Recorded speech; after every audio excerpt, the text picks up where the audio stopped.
वह भले ही मेरी दासी बनकर इस घर में आई है, लेकिन मैंने पूरे पंचायत के सामने उससे शादी की थी। अब मेरी धर्मपत्नी है, अब धीरज की इज्जत है। अगर उसके साथ कोई बुरा व्यवहार करेगा या उसके खिलाफ कोई बात होगी तो मैं ये सब बिल्कुल बर्दाश्त नहीं करूँगा। ये सब सुनकर भानुमति का गुस्सा हद से ज़्यादा हाई हुआ था। भानुमति के आगे किसी की भी नहीं चलती थी। धीरज की माँ भी अपने बेटे के लिए तड़प रही थी और भानुमति का गुस्सा सर चढ़कर बोल रहा था, ये तुम क्या कह रहे हो? क्या तुम अपनों को छोड़कर उस लड़की के लिए? धीरज ने बीच में ही उनकी बातों को काट दी। उसकी आवाज़ में एक दुख और ठहराव गुस्सा आ गया था। धीरज ने अपना ये फैसला सुनाया था, जब तक आप लोगों के दिल से मुस्कान के लिए नफ़रत ख़त्म नहीं होगी, मैं इस घर में वापस कभी नहीं आऊँगा। ये कहकर उसे बिना कोई प्रणाम किए फ़ोन काट दिया था। भानुमति दूसरी तरफ बिल्कुल सुलग कर रह गई थी। उसके चेहरे पर बेबसी और गुस्से का असर साफ दिखाई दे रहा था। धीरज ने फ़ोन बंद करके एक पल को खुद को संभाला और गहरी सांस ली और अपने अंदर के गुस्से को बड़ी मुश्किल में काबू करते हुए कमरे की तरफ वापस लौट आया। कमरे में वापस आते ही धीरज ने मुस्कान की तरफ देखा, जो अब उसके लैपटॉप पर डिस्कवरी चैनल देखने में बिल्कुल मगन थी। वह कुछ देर उसे यूं ही देखता रहा। चलो मुस्कान, अब बहुत डिस्कवरी देख ली, अब सो जाते हैं। वह नरमी से बोलता उसके पास आया था। नहीं, मुझे अभी और देखना है। वह उसके लैपटॉप से नज़रें हटाए बिना अपने ज़िद पर अड़ी रही। वह अपना सर पकड़कर बैठ गया। उसने हमेशा अपने लिए एक अपनी हम उम्र और समझदार पत्नी का सपना देखा था, जो उसके साथ कदम से कदम मिलाकर चल सके। मगर यहाँ हकीकत तो बिल्कुल उल्टा साबित हो रहा था। उसे ये मासूम और ज़िद्दी सी कम उम्र लड़की मिल गई थी, जो अपनी दुनिया में मगन रहती थी। मगर उसकी मासूमियत और बचपना जैसी हरकतों ने उसके दिल में एक ख़ास जगह बना ली थी। वह उस मासूम लड़की से मोहब्बत करने लगा था। वह अपने सोचों को झटक कर बैठ गया। ठीक है, देख लो डिस्कवरी। उसने मोबाइल में उसके लिए नई जानकारी वाली वीडियो लगा दी थी। फिर खुद लैपटॉप उठाकर अपने काम में बिजी हो गया था। दोनों अपने अपने दुनिया में मगन थे कि अचानक लाइट चली गई। मुस्कान के चेहरे पर डर की एक लहर दिखाई दे रही थी। वह एकदम उछलकर धीरज के गोद में आकर बैठी, जब धीरज अचानक से ऐसी हरकत पर अजीब सा बौखला गया था। ये क्या कर रही हो मुस्कान? कुछ नहीं होता, आराम से बैठो, आ जाएगी लाइट। और वह संभल कर बोला था, नहीं, मुझे अंधेरे से बहुत ही डर लगता है, मुझे आपके पास ही रहना है। वह डर से कांपती हुई बोली थी। धीरज ने जल्दी से मोबाइल का टॉर्च ऑन किया ताकि कमरे में थोड़ी रोशनी हो सके। मुस्कान का चेहरा उसके कंधे के बिल्कुल करीब था और उसके होंठ बेकाबू मुस्कान के गर्दन से टच हो रहे थे। उसकी इस तरह की सिचुएशन पर धीरज के अंदर एक अजीब सी तूफान उठ गई थी। वह बड़ी मुश्किल से अपने ऊपर हमेशा कंट्रोल कर पाता था। मुस्कान और ज़्यादा उसके नज़दीक होने को बेचैन थी। मुस्कान, प्लीज़ मेरे अब सब्र का इम्तहान मत लो, साइड होकर बैठो, कुछ नहीं होता। वह अपने ऊपर पहले ही बहुत कंट्रोल किए बैठा था। नहीं, मुझे बहुत डर लग रहा है, मुझे आपकी गोद में ही रहना है। वह बस ज़िद्दी बच्चों की तरह बोली थी। धीरज ने खुद को बड़ी मुश्किल से कंट्रोल किया था। उसका दिल बहकने लगा था, मगर वह जानता था उसे अपने ऊपर काबू पाना बहुत ज़रूरी है। वह छोटी उम्र की मासूम सी लड़की उसकी मोहब्बतों के लायक नहीं थी। कुछ पलों के बाद लाइट वापस आ गई थी। धीरज ने सुकून की सांस ली। हे भगवान, सबसे पहले तुम पीछे होकर बैठो, लाइट आ गई है, मुझे काम करना है। वह उसकी गोद से उतरकर साइड पर बैठ गई, मगर धीरज की हालत अब और ज़्यादा बिगड़ रही थी। वह गहरी सांस खींचकर वापस अपने काम में बिजी हो गया। वह उसके इस तरह गोद में बैठने पर उसका दिल 100 की स्पीड में दौड़ रहा था। ऊपर से उसकी खुशबू ने उसे और दीवाना कर दिया था। ऊपर से उसका जिस्म उसके जिस्म के साथ रगड़ खा रही थी, तो यही ज़्यादा पागल हुआ था। ऐसा लग रहा था वह अभी उसको कसकर अपनी बाहों में भर ले, लेकिन वह उसे डराना नहीं चाहता था। वह धीरे धीरे उसके कमर पर हाथ रखकर उसे हौसला दे रहा था, उसके अंदर के डर को कम करने की कोशिश कर रहा था।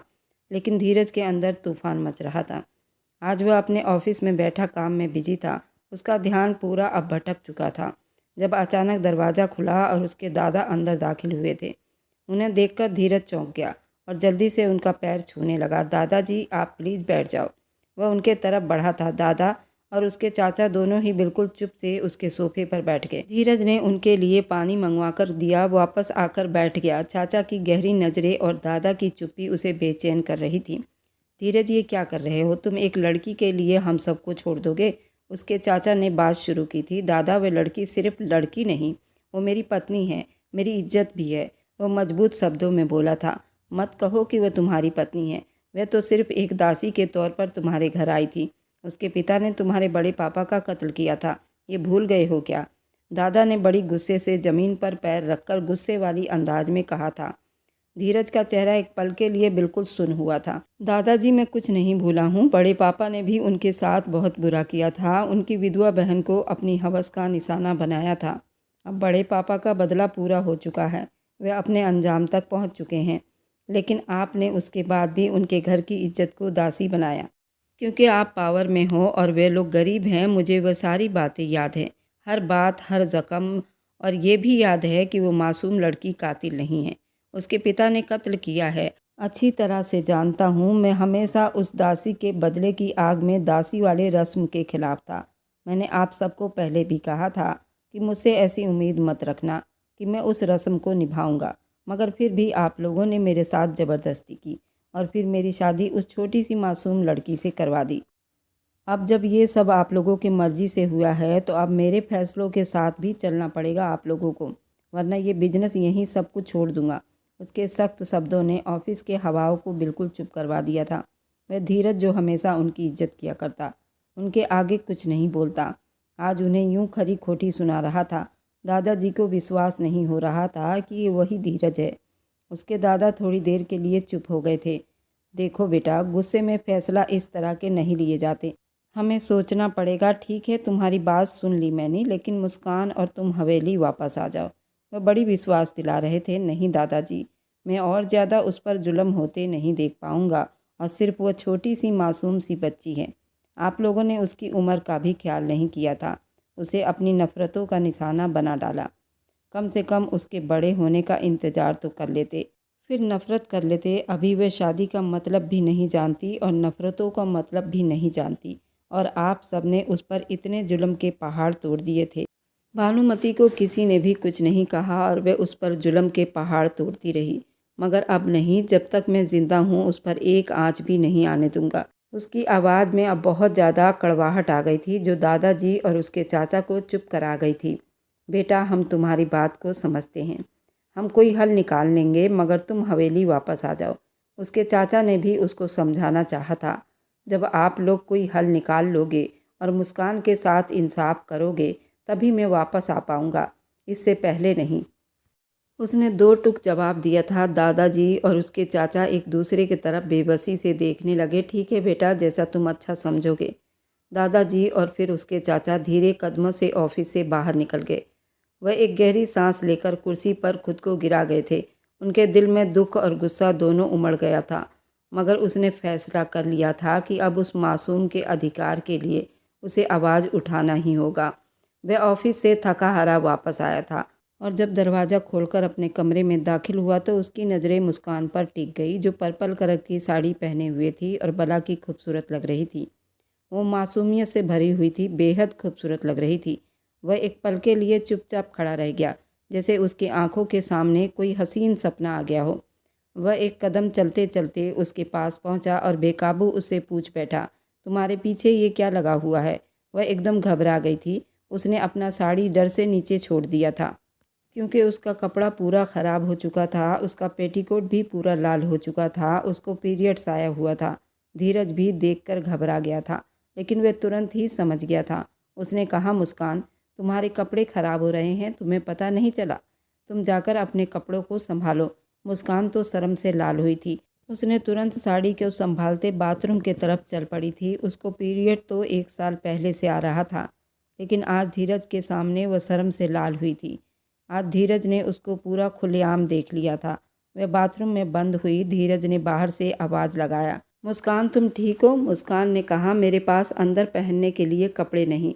धीरज ने तुरंत उसके अंदर के कपड़े मंगवा कर दिए थे। वह सच में बहुत नादान थी। उसने धनिया आंटी से बोला, उसके कपड़े भिजवाए थे, और वह साड़ी भी धनिया आंटी से ही उसने लिया था, लेकिन उसके ऊपर बहुत खिल रहा था। बाथरूम से बाहर निकली, उसका रूप अलग ही निखर रहा था। उसकी पतली कमर और डीप गले का ब्लाउज धीरज के ऊपर जैसे बिजलियां गिरा रही थी। वह कमाल की खूबसूरत लग रही थी, उसमें कोई शक नहीं था। मुस्कान तो शर्म से पानी पानी हुई थी, लेकिन उस बात को ख़त्म करने के लिए उसने धीरज से कहा, धीरज आज बताओ मैं कैसी लग रही हूँ। धीरज ने कहा कि तुम इतनी खूबसूरत लग रही हो कि आज तुम्हारे लिए कोई मुसीबत ना खड़ी हो जाए। वह हमेशा धीरज की बात नहीं समझ पाती थी और धीरज के गले लग गई थी और उसका ये गले लगना धीरज को कपा गया था। अपने ऊपर वैसे ही बड़ी मुश्किल से कंट्रोल कर पाता था, ऊपर से वह उसके गले लगी थी और उसका डीप गले का ब्लाउज। धीरज ने धीरे से उसके कमर पर और उसके कंधे पर हाथ रखा, उसे अपने से दूर रखने की कोशिश कर रहा था, लेकिन वह उसके अंदर इस तरह समा गई थी जैसे कोई चिंबक। उसने उसका मुंह ऊपर करते उसके होठों पर एक जोर का किस किया था और ये किस थोड़ा लंबा था, फिर भी वह अपने ऊपर बहुत कंट्रोल रख रहा था कहीं कोई गलती ना हो जाए, और फिर तुरंत उसके होठों को छोड़ गया। मुस्कान ने अपने होठों पर हाथ रखा। मुस्कान के होठ बिल्कुल लाल हो चुके थे। अब वो धीरज पर गुस्सा कर रही थी। इतना ज़ोर से कौन किस करता है। उसने तुरंत मुस्कान को गोद में उठाकर कहने लगा, सॉरी मुस्कान, थोड़ा बहक गया था, तुम भी कम नहीं हो, बार बार मेरे करीब आती हो। मुस्कान ने मुंह बनाकर कहा, तुम इतने प्यारे हो तो तुमसे प्यार से चिपकती हूँ और तुमने मुझ पर सख्ती दिखाई। वह उसे गोद में उठाकर बेड पर लाया था, उसे फूलों की तरह सुला दिया और उसने कान पकड़कर माफ़ी मांग रहा था। मुस्कान भी धीरज के गले लगना चाहती थी, लेकिन उसने अपने हाथ के इशारे से उसे रोक दिया। मुस्कान, अब मुझसे कंट्रोल नहीं होगा, थोड़ा दूर रहा करो मुझसे। मुस्कान ने फिर से आगे बढ़कर धीरज को गले से लगाकर उसके माथे पर किस कर गई। वह हक्का बक्का रह गया। उसके जज्बात पर उसको अचानक से एक शरारत सूझी थी। उसने आगे बढ़कर मुस्कान के होठों को चूम लिया था, फिर उसको ज़ोर से किस किया था। वह सिसक कर रह गई थी। ये तुम्हारी सज़ा है जो बार बार मेरे गले लग रही हो। वो मुस्कुराहट देखकर बोला, नहीं, ऐसे दर्द होता है मुझे। वो मासूमियत से मुंह बनाकर अपने होठों को सहलाते हुए बोली थी। वह मुस्कुराकर उसको खुद में भींच गया था। वह जानता था कि उस वक्त उसकी मासूमियत, उसका बचपना उसका सबसे बड़ा बवाल था। इधर भानुमति के कमरे का माहौल अब बहुत ज़्यादा खतरनाक गुस्से से भरा हुआ था। दादाजी और चाचा जी, हवेली के बाकी लोग अपनी जगह पर सर झुकाए बैठे थे। भानुमति के चेहरे पर उलझन और गुस्से का असर था। उनकी आंखों में वही आग जल रहे थे। मुझे विश्वास नहीं हो रहा धीरज इस हद तक जा सकता है। ये वही धीरज है जो हमेशा मेरी हर बात मान लेता था। आज तुम लोग उसे मनाने के लिए उसके ऑफिस तक चले गए, लेकिन फिर भी वो वापस नहीं आया। आखिर ऐसा क्या जादू किया है उस 2 टके की लड़की ने? उसकी औकात क्या है? जैसे उसकी बुआ थी, विधवा होकर मेरे बेटे के साथ रहती थी, और आज उसकी भतीजी ने हमारे नाक में दम कर दिया है। आखिर उस लड़की में ऐसी कौन सी बात है जो उसने उसे इस हद तक बदल कर रख दिया है? आज धीरज की माँ भी बोल पड़ी थी, माताजी, आप इस तरह किसी भी औरत पर इल्ज़ाम नहीं लगा सकती। सारा गांव जानता है उसमें पूरी पूरी बड़े भाई साहब की गलती थी। उस विधवा औरत को उन्होंने ज़बरदस्ती अपने बिस्तर पर कैद करके रखा। जब उस औरत ने मना किया तो उसे मार दिया। उसमें बड़े भाई साहब की गलती थी। वह अपने औलाद के लिए एक विधवा औरत पर जुल्म कर रहे थे। उनका यही अंजाम होना चाहिए था। भानुमति गुस्से से आग उगलती एक सन्नाटेदार थप्पड़ धीरज के माँ के मुंह पर मार चुकी थी। चुप हो जा, अगर तू मेरे पोते की माँ न होती ना, मैं तुझे ज़मीन में जिंदा गाड़ देती। तुझे मैं इसलिए बर्दाश्त करती हूँ कि तूने इस परिवार का वारिस दिया है। मेरे मरे हुए बेटे पर इल्ज़ाम लगा रही है और उस 2 कौड़ी के परिवार वालों को अच्छा बता रही है। मैंने तुझसे कोई सलाह नहीं मांगी। भानुमति गुस्से में लाल हो रही थी। धीरज की माँ ने कहा, आप अपने रोब से हकीकत को नहीं बदल सकती। हमें अब इस हकीकत को स्वीकार करना ही होगा। उसने साफ शब्दों में कह दिया कि जब तक हम मुस्कान के साथ अपना व्यवहार ठीक नहीं कर लेते, वह इस घर में कदम भी नहीं रखेगा। हमें उसकी बात माननी पड़ेगी, वरना ये समस्या और बढ़ जाएगी। उसके चाचा ने बड़ी बारीकी से उन्हें बता दिया। भानुमति ने अपने चेहरे पर उलझन का असर और ज़्यादा गहरा कर लिया। उनके गुस्से से घर में तूफान आया पड़ा था। आज तक उनकी बात को काटने वाला कोई पैदा नहीं हुआ था और ये धीरज अब अपने ज़िद पर अड़ गया था। उस एक बदले की आग में आई हुई दासी के लिए उसने अपने आप को इतना बदल लिया था। इस वजह से भानुमति बहुत ज़्यादा बौखलाई हुई थी। इसका मतलब है कि हम छटांग भर की लड़की के सामने झुक जाएं, जो सिर्फ एक दासी बनकर इस घर में आई थी, जिसके पिता ने हमारे परिवार का खून बहाया था। भानुमति, अब वो हमारा खून है। हमारा खून ही हमसे नाराज़ हो गया है। आप जानती हैं ना, हमारे परिवार का इकलौता चश्मो चिराग है। अगर हमसे वह दूर हो जाएगा तो हमारी नस्ल हमेशा के लिए खतरे में रहेगी। हमें हिम्मत से काम लेना होगा। दूर बैठे दादाजी अब तक बिल्कुल चुप थे, अपनी छड़ी पर झुकते हुए सर को उठाया था। धीमी आवाज़ में बोले, बेटा ठीक कह रहे हो, धीरज को खोना हमारे लिए बहुत बड़ा नुकसान हो सकता है। हमें उसकी बात माननी होगी, वरना समस्या हमारे हाथों से निकल जाएगा। भानुमति ने गुस्से भरी नज़रों से सर झुकाकर सोचने लगी, जैसे अपने अंदर के जज्बात को काबू करने की कोशिश कर रही हों। उनकी आंखों में वही गुस्सा लहराया था, लेकिन उस वक्त हालत के आगे झुकने पर मजबूर हो गई थी। ठीक है, धीरज को खबर भिजवा दो कि हमने उसकी बात मान ली है। मुस्कान के साथ कोई भी उस पर उंगली नहीं उठाएगा और उसके साथ वैसा ही व्यवहार होगा जैसा इस हवेली के बहू के साथ होना चाहिए। उसे बताओ कि वो वापस आ जाए। ये कहते हुए भानुमति अपनी जगह से उठ खड़ी हो गई। उनकी आंखों में गुस्से के असर अभी भी दिखाई दे रहे थे। 3 महीने कैसे बीते उन्हें पता ही नहीं चला। फार्म हाउस की चुप्पी और तसल्ली भरा माहौल उन दोनों को और ज़्यादा करीब ले आया था। मुस्कान, जो पहले एक मासूम और डरी हुई लड़की दिखाई देती थी, धीरज के साथ रहते हुए अब धीरे धीरे समझदार हो गई थी। धीरज के दिल में भी उसके लिए मोहब्बत के जज्बात खिलने लगे थे। अभी अभी वे दोनों बेड पर एक दूसरे के साथ लेटे थे। धीरज ने उसे नरमी से गले लगाया था और उसके सीने पर सर रख के अपनी बातों में बिजी थी। वह मासूम हमेशा धीरज के चेहरे पर एक मुस्कुराहट ले आती थी। धीरज, मुझे एक बच्चा चाहिए। वह अचानक सर उठाकर बोली थी, तुम्हें बच्चा क्यों चाहिए? धीरज ने बड़ी हैरानी से उसकी तरफ देखा और उसकी बातों को दोहराते हुए कहा, हमारी नौकरानी धनिया आंटी की लड़की है ना, वह भी मेरी उम्र की है। उसकी शादी हो गई है और उसका भी एक बच्चा है। वह इतना छोटा और प्यारा है, इसलिए मुझे भी अब प्यारा सा बच्चा चाहिए। वह जल्दी से बोली थी। उसकी मासूमियत और बच्चों जैसी इच्छा पर वह हंस पड़ा था। अच्छा, मेरे इस मासूम सी पत्नी को एक बच्चा चाहिए? उसकी मुस्कुराहट पर वह शरारत करता उसे खिलखिलाने पर मजबूर कर दिया था। हाँ, मुस्कान ने जल्दी हाँ में सिर हिलाया। तो बताओ मेरी मासूम सी पत्नी, हम कहाँ चले इस बच्चे को लेने के लिए? जो कहा उसे तो अब करना ही पड़ेगा। धीरज ने नरमी से उसके बालों को छुआ था। ठीक है, वो मासूमियत से बोली और वह गहरा सांस लेकर मुस्कुराया था। चलो पहले मेरे लिप्स पर किस करो। मुस्कान ने शर्माते हुए धीरज के चेहरे की तरफ देखा, फिर धीरे से उसके होठों पर झुककर एक हल्की सी किस कर गई। धीरज ने बड़ी तसल्ली में होकर अपनी आंखें बंद कर ली थी। बड़े ही शरारती अंदाज में बोला था। वह थोड़ा झिझक रही थी, लेकिन धीरज की मोहब्बत और प्यार ने उसे विश्वास दिलाया था। वह धीरज के पास होकर उसके ऊपर आकर बैठ गई। धीरज की धड़कनें अब और ज़्यादा उथल पुथल हो गई थी। मुस्कान के पास होने से उसके जज्बात में आग लग जाती थी। उसने बेकाबू होते मुस्कान की शरारती गर्दन पर झुकते हुए उस पर अपने होंठ रख चुका था। मुस्कान ने एक पल के लिए सुकून का सांस लिया, लेकिन जैसे ही धीरज की मोहब्बतें बढ़ने लगी, उसके ब्यूटी बॉल को मसलने लगा था, जिस पर वह चीख उठी थी। उसके हाथों का दबाव थोड़ा तेज हो गया था, क्योंकि वह अपने ऊपर बड़ी मुश्किल से ही कंट्रोल कर पाता था। अब थोड़ा बहक गया था। वह अचानक से रोने लगी। उसके आंसू धीरज के दिल पर गिरे थे, जैसे किसी ने गर्म लोहा रख दिया हो। वह जल्दी पीछे हट गया। वह खुद को कोसने लगा। उसने जल्दी से मुस्कान को गले से लगा लिया, उसके आंसू साफ किए। बस अब कुछ नहीं करूँगा, रोना बंद करो मुस्कान। वह उसको सीने से लगाए नरमी से बोला, धीरज मुझे दर्द हो रहा है। वह हिचकियों से रो रही थी। मुझे माफ़ कर दो मेरी जान, मैं तुम्हें तकलीफ़ नहीं देना चाहता था। आइंदा ऐसा नहीं करूँगा, मैं वादा करता हूँ।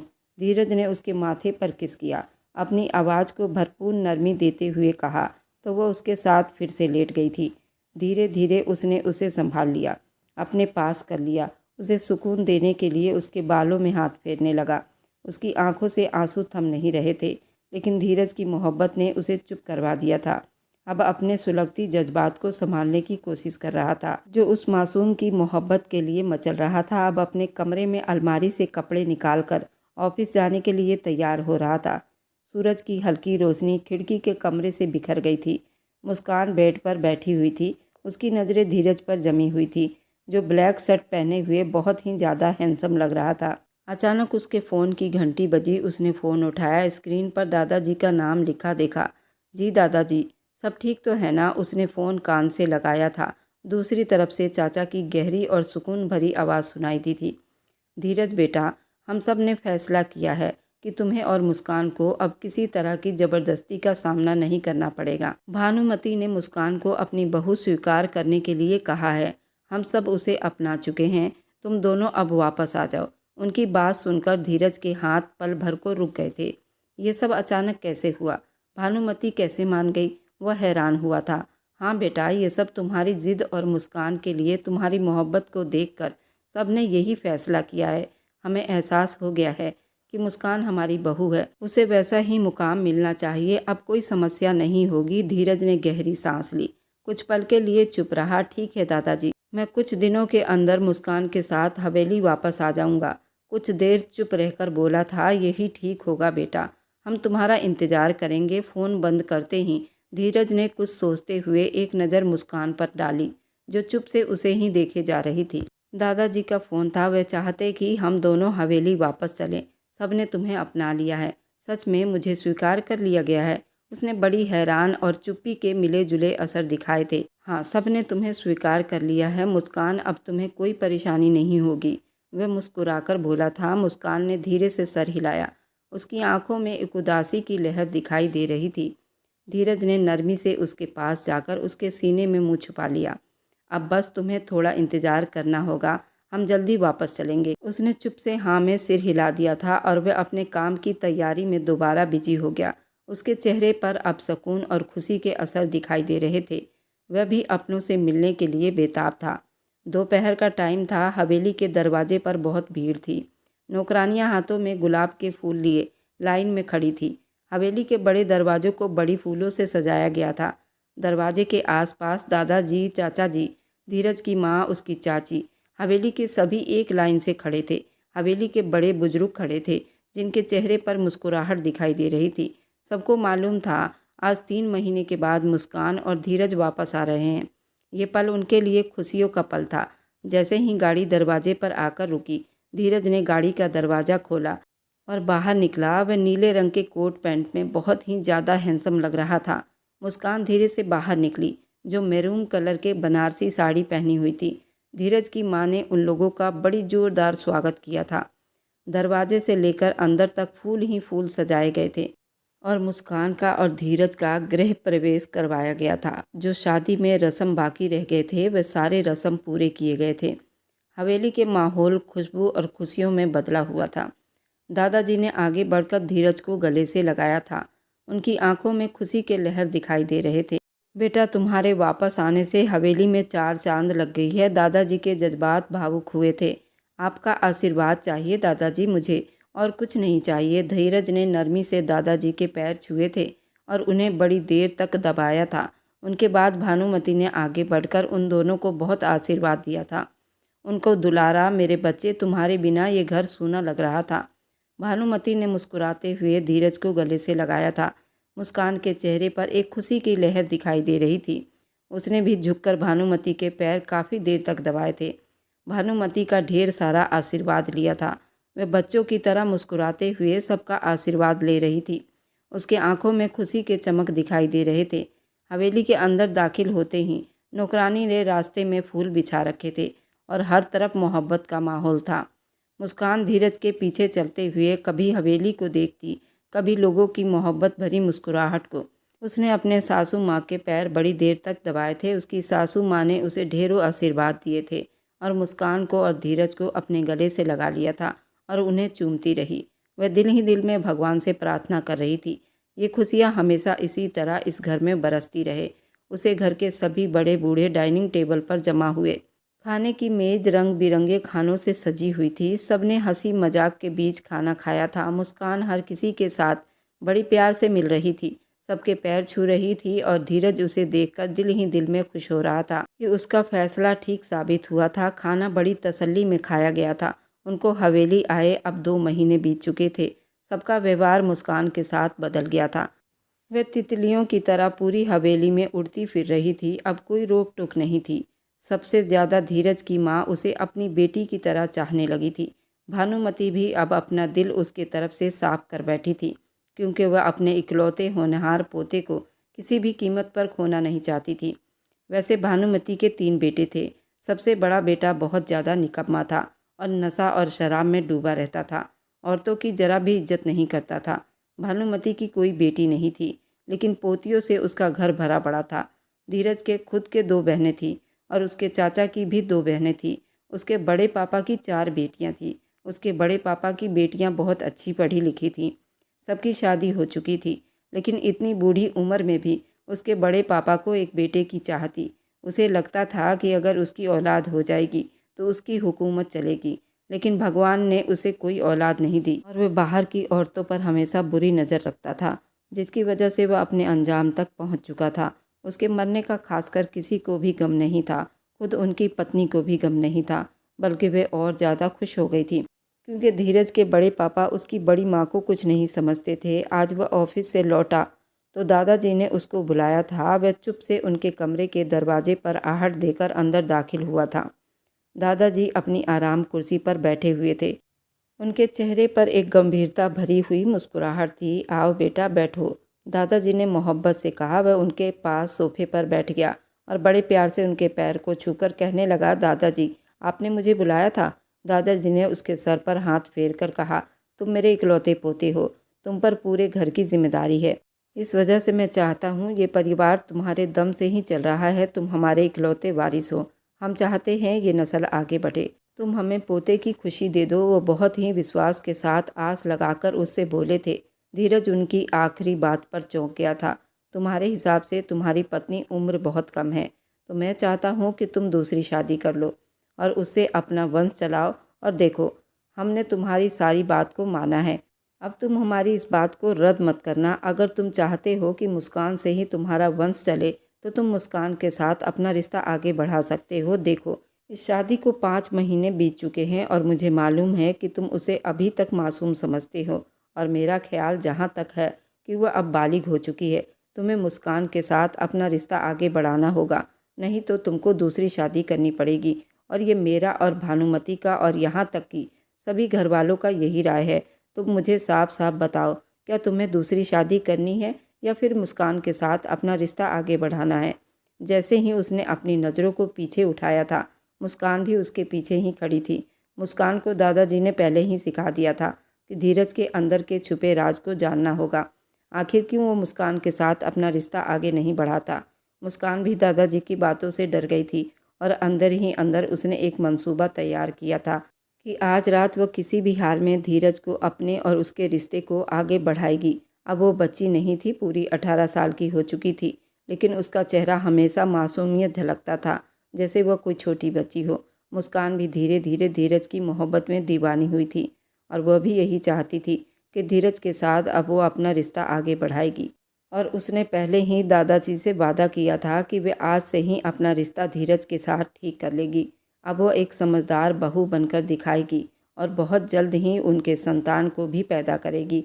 उसने ये वादा पहले ही दादाजी से और भानुमति से कर लिया था।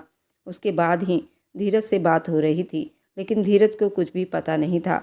उसने उठते ही मुस्कान को अपने सीने से लगा लिया और कहा कि दादाजी, आपने आज तो दूसरी शादी के लिए कह दिया, लेकिन आज के बाद ऐसा कोई शब्द नहीं कहोगे। मैं तो उसकी कम उम्री का लिहाज कर रहा था, लेकिन अब जब मुस्कान 18 साल की हो चुकी है तो मैं अब इस चीज़ के लिए सोचूंगा, और मैं दोबारा दूसरी शादी औलाद के लिए तो कभी नहीं कर सकता। दादाजी उसकी बात पर मुस्कुरा उठे थे और उन दोनों को वापस अपने कमरे की तरफ भेज दिया था। मुस्कान भी बिल्कुल तैयार बैठी थी। उसने धीरज की तरफ देखा था और आज वह कुछ और ही कह रही थी, जैसे वह सब कुछ अनुमति दे रही हो कि मुस्कान धीरज के लिए पूरी तैयार है, लेकिन बहुत कांप रही थी और डर भी रही थी। धीरज की बड़ी बहन ने आज उनका कमरा सुहाग रात की तरह सजाया था और घर के सभी लोग चाहते थे कि आज उनका मिलान हो, क्योंकि नौकरानियों से पता चला था कि धीरज और वे अलग अलग सोते हैं। अभी घर वालों ने मिलकर ये प्लान बनाया था और उन दोनों को एक करने की कोशिश की थी। धीरज तो उसके मोहब्बत के लिए कब से भरा पड़ा था और वह भी मुस्कान की तरह कांप रहा था, और मुस्कान अपने कमरे में घूंघट निकाले उसका इंतजार कर रही थी। तभी धीरज धीरे धीरे जाते उसका घूंघट उठाकर देखा तो देखता ही रह गया था। वह बहुत ज़्यादा खूबसूरत लग रही थी और आज वह कहीं से भी बच्ची दिखाई नहीं दे रही थी। उसने धीरे से उसके हाथ पर हाथ रखा तो उसने धीरज का हाथ उठाकर अपने होठों से लगा लिया। धीरज तो जैसे दीवाना हो गया था। वह तुरंत उसको अपने गोद में भर लिया था और मुस्कान ने कहा, आज के बाद हम एक दूसरे के साथ और एक दूसरे के अंदर समाकर सोएंगे, ताकि हम जल्दी से इस घर को संतान दे सके। धीरज ने एक मुस्कान अपने चेहरे पर सजा लिया और कहा कि मुस्कान जी, तुम्हें पता होना चाहिए कि चिपकने से कोई बच्चा नहीं होता, उसके लिए तुम्हें थोड़ी सी मेहनत करनी पड़ेगी। मुस्कान ने शर्मा कर अपनी नज़रें नीचे कर ली। उसने कहा, तो फिर हमें क्या करना चाहिए? उसने कहा कि ये इतने भारी भरकम लहंगे पहनकर और अपने पूरे जिस्म को छुपाकर तुम कौन सा बच्चा पैदा करोगी? पहले इन कपड़ों को अपने तन से अलग करो, फिर मैं थोड़ी सी मेहनत करूँगा और थोड़ी सी तुम मेहनत करना, फिर ज़रूर भगवान ने चाहा तो जल्द बच्चा पैदा होगा। मुस्कान बहुत शर्मा रही थी और उसने कहा कि मैंने इन कपड़ों को पहनने में बहुत समय बिताया है, अब तुम ही इन कपड़ों को मेरे तन से अलग करोगे। तुम्हें भी तो पता चले, मैंने तुम्हारे लिए इतनी मेहनत से अपने आप को सजाया है और तुम्हें ये कपड़े पसंद नहीं आ रहे, तो अब आगे तुम्हें ही मेहनत करो, मैं तो कुछ नहीं करने वाली। मुस्कान ने मुंह बनाकर बोला था। धीरज ने फिर से उसको अपने गोद में समा लिया था। धीरज धीरे धीरे उसके लहंगे को उतारने लगा था, उसके ब्लाउज के हुक को खोलने लगा था। मुस्कान तो बहुत ज़्यादा काँप रही थी, शर्मा रही थी। धीरज उसे फूल की तरह छू रहा था। कहने लगा, तुम इस तरह काँपोगी तो मैं कुछ नहीं कर पाऊँगा। पहले तुम्हें इस सब चीज़ को बंद करना होगा और मुझे कोऑपरेट करना होगा। मुस्कान भी अब बिल्कुल रिलैक्स होकर मुस्कुरा रही थी। वह जैसे जैसे अपना हाथ सहला रहा था, वह आहें भरने लगी थी। धीरज जैसे दीवाना हुआ था, मुस्कान के सारे शरीर को चूम गया था। मुस्कान अब आहें भर रही थी। मुस्कान को भी उसने दीवाना कर दिया था। मुस्कान जल्दी से तड़प उठी थी। अब मुझसे बर्दाश्त नहीं होता। जल्दी से धीरज को बड़ी जोर से पकड़ लिया। धीरज ने भी एक झटके में मुस्कान की चीखें निकलवा चुका था, लेकिन उस मोहब्बत पर मुस्कान सिर्फ आहें भरकर रह गई। बीच बीच में थोड़ा सा चीखती और बड़ी जोर से धीरज को पकड़ लेती और कहती, बस मुझे आज पूरा सुकून चाहिए। धीरज तो पहले से भरा पड़ा था, वह तो नॉन स्टॉप मुस्कान को सुकून देता रहा। मुस्कान भी उसका पूरा कोऑपरेट कर रही थी और पूरी रात वह इश्क के समंदर में नहाते रहे। बेड का फूल बिखर चुका था, बेड शीट भी पूरा ख़राब हो चुका था। सुबह बेड शीट की रस्म की गई थी। मुस्कान पूरी लाल हो चुकी थी, लेकिन उसके ऊपर निखर कर रूप आया था। धीरज ने उसके गर्दन पर, उसके होंठों पर, उसके जगह जगह मोहब्बत का निशान छोड़ गया था। मुस्कान मुंह बनाकर उसे दिखा रही थी। धीरज फिर से दीवाना हुआ। मुस्कान, मैं तुमसे दूर नहीं रह सकता, इस तरह मुझे मत उस्काओ। मैंने बहुत आराम से ये सब किया है, तुम्हें नहीं पता मैं कितना दीवाना था तुम्हारी मोहब्बत के लिए। तुम मुझसे इस तरह की शिकायत करोगी तो मैं क्या करूँगा? तुम्हें तो ये सब बर्दाश्त करना पड़ेगा, क्योंकि तुम्हें भी तो बच्चा चाहिए ना, तो थोड़ी सी मेहनत तुम भी तो करोगी ना। अब तुम इन सब निशानों को अपने मेकअप से छुपा लो, मैं क्या कर सकता हूँ? मुस्कान, मैं तुम्हें देख कर पागल हो जाता हूँ। वह भी मुंह बनाकर धीरज के गले लगाकर उसके होंठों पर किस कर गई। नहाने के बाद भी धीरज ने उसे नहीं छोड़ा। उसने सुबह भी उसे बिल्कुल पागल कर दिया था। उसने रोनी सी शक्ल बना ली थी। उसने कहा कि मैं अभी अभी नहा कर आई हूँ और तुमने मुझे फिर से। उसने कहा, चलो मैं दोबारा तुम्हें नहला देता हूँ, लेकिन तुम इस तरह मुझे अपने जिस्म को दिखाती रहोगी तो मैं क्या करूँगा? मैं अपने ऊपर कंट्रोल नहीं रख पाता। उसे उठाकर बाथ टब में ले जाकर उसे बड़ी प्यार से नहला रहा था। बाथ टब में उसने फुल रोमांस किया था। उसे नहलाता हुआ फिर से बाहर लाया था। मुस्कान भी बड़ी प्यार से उसे देखे जा रही थी। मुस्कान ने कहा कि तुम दुनिया के सबसे पहले आदमी होगे जो इतना रोमांस भरा पड़ा है आपके अंदर। मैं तो अब आपसे थक चुकी हूँ। एक दिन में ही मेरा बुरा हाल हो चुका है, मेरे टांगों से चला भी नहीं जा रहा। धीरज ने कहा कि तुम्हें चलने की क्या ज़रूरत है, बिस्तर पर पड़ी रहो। आज घर में बड़ी खुशी का माहौल था। सबको पता चल गया था कि धीरज और मुस्कान का रिश्ता आगे बढ़ चुका है, क्योंकि बेडशीट धुलाई रस्म हो चुकी थी और सबको विश्वास था बहुत जल्द अब इस घर का संतान आने वाला है। घर और हवेली पूरी सजाई जा चुकी थी। मुस्कान का सब घर वाले बड़ी ख्याल रख रहे थे और धीरज चाहता था मुस्कान आगे पढ़े। मुस्कान भी यही चाहती थी। मुस्कान ने अपनी पढ़ाई दोबारा शुरू कर दी थी। 3 महीने के बाद मुस्कान की तबीयत अचानक बिगड़ने लगी थी। उसको चक्कर आ रहे थे। उसको हॉस्पिटल ले जाया गया था तो पता चला कि मुस्कान प्रेग्नेंट है और एक बच्चा नहीं, उसके प्रेगनेंसी में 2 जुड़वा बच्चे थे। और ये सुनकर सभी घर वाले बहुत खुश हुए थे। मुस्कान का बहुत ख्याल रखा जा रहा था। धीरज की माँ उसे अपनी बेटी की तरह चाहने लगी थी। पूरे 9 महीने के बाद मुस्कान ने 2 जुड़वा बेटे को जन्म दिया था। हवेली में 4 चांद लग गई थी। भानुमती तो जैसे नाच उठी थी, लेकिन धीरज के दादा की तबीयत बहुत ख़राब हो गई थी। उन्हें अस्पताल में एडमिट करवाया गया था। एक तरफ खुशियाँ थी और एक तरफ दादाजी की बिगड़ती हालत थी। घर वाले सभी प्रार्थना कर रहे थे दादाजी की तबीयत किसी तरह संभल जाए, लेकिन दिन ब दिन उनकी कंडीशन बहुत ज़्यादा ही ख़राब होती जा रही थी। डॉक्टर ने भी जवाब दे दिया था कि ये कुछ दिनों के मेहमान हैं, उनकी उम्र भी 100 से पार हो गई थी। एक सुबह ऐसा भी आया जब दादाजी इस दुनिया को छोड़कर हमेशा के लिए जा चुके थे। उनका क्रियाक्रम किया गया था। दादाजी ने अपनी सारी दौलत उन 2 पोतों के नाम कर दिए थे। भानुमती भी अपनी सारी जायदाद अपनी पोतियों के नाम कर चुकी थी, क्योंकि भानुमती अपने मायके में भी बिल्कुल अकेली लड़की थी। उनके पास करोड़ों की संपत्ति थी। भानुमती भी अब बहुत बूढ़ी हो चुकी थी, लेकिन पोते को देखकर वह दोबारा जी उठी थी। धीरज के बच्चे लव और कुश 5 साल के हो चुके थे। मुस्कान दोबारा से प्रेग्नेंट हो गई थी, लेकिन इस बार मुस्कान की तबीयत बहुत ज़्यादा ख़राब थी। धीरज उसे बिस्तर से भी उठने ना देता था, उसका बहुत ख्याल रखा जाता था। ये थी धीरज और मुस्कान की लव स्टोरी। आप लोगों को कैसी लगी मुझे कमेंट में ज़रूर बताना। और मेरी वीडियो जहाँ कहीं से भी आप लोग देखते हैं, कमेंट में अपने शहर और राज्य का नाम ज़रूर बताएं।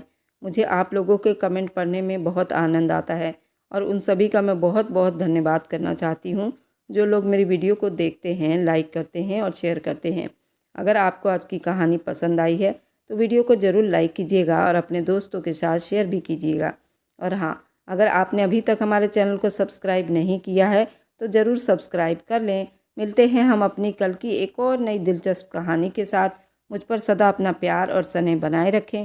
सभी को मेरा प्यार भरा नमस्कार। दोस्तों खुश रहें, स्वस्थ रहें, मस्त रहें।